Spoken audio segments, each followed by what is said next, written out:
Chapter 4. Moreover he made an altar of brass, 20 cubits the length thereof, and 20 cubits the breadth thereof, and 10 cubits the height thereof. Also he made a molten sea of 10 cubits from brim to brim, round in compass, and 5 cubits the height thereof, and a line of 30 cubits did compass it round about. And under it was the similitude of oxen, which did compass it round about, 10 in a cubit, compassing the sea round about. 2 rows of oxen were cast when it was cast.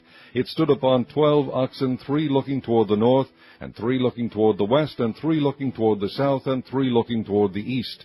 And the sea was set above upon them, and all their hinder parts were inward. And the thickness of it was an handbreadth, and the brim of it like the work of the brim of a cup, with flowers of lilies, and it received and held 3,000 baths.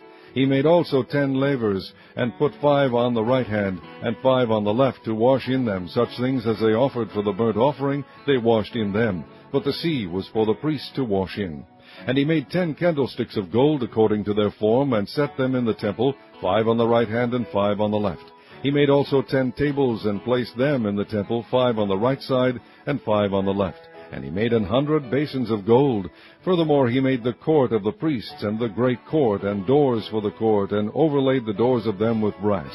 And he set the sea on the right side of the east end, over against the south. And Huram made the pots, and the shovels, and the basins. And Huram finished the work that he was to make for King Solomon for the house of God, to wit, the 2 pillars, and the pommels, and the chapiters which were on the top of the 2 pillars, and the 2 wreaths to cover the 2 pommels of the chapiters which were on top of the pillars, and 400 pomegranates on the 2 wreaths, 2 row of pomegranates on each wreath, to cover the 2 pommels of the chapiters which were upon the pillars. He made also bases, and lavers made he upon the bases, 1 sea, and 12 oxen under it. The pots also, and the shovels, and the flesh hooks, and all their instruments, did Huram his father make to King Solomon for the house of the Lord of bright brass. In the plain of Jordan did the king cast them, in the clay ground between Succoth and Zeredathah. Thus Solomon made all these vessels in great abundance, for the weight of the brass could not be found out. And Solomon made all the vessels that were for the house of God, the golden altar also, and the tables whereon the shewbread was set, moreover the candlesticks with their lamps, that they should burn after the manner before the oracle of pure gold.